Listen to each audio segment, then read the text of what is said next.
Hola, Ana. Qué alegría verte aquí en este nuevo restaurante italiano. Hi, Anna. What a joy to see you here at this new Italian restaurant. Hola, Laura.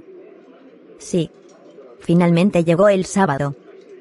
Pero estoy un poco preocupada por el pronóstico del tiempo.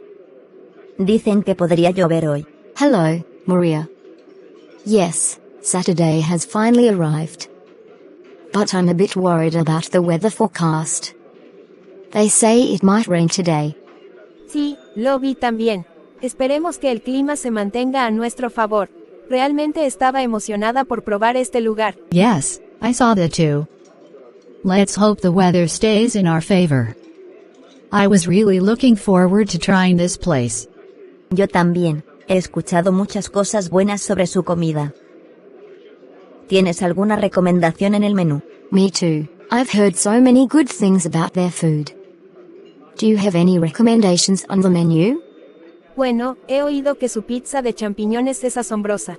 También tienen una selección de vinos italianos que suena interesante. Well, I've heard their mushroom pizza is amazing. They also have a selection of Italian wines that sounds interesting. La pizza de champiñones suena genial. Y una copa de vino sería perfecta para esta noche. The mushroom pizza sounds great. And a glass of red wine would be perfect for tonight. Buenas noches. ¿Qué les gustaría ordenar? Good evening. What would you like to order? Vamos a empezar con una pizza de champiñones y una copa de vino tinto, por favor. Let's start with a mushroom pizza and a glass of red wine, please. Sí, eso suena perfecto. Yes, that sounds perfect. Muy bien. ¿Algo más? Very well. Anything else?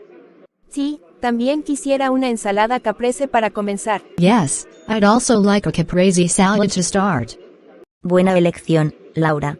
Good choice, Laura.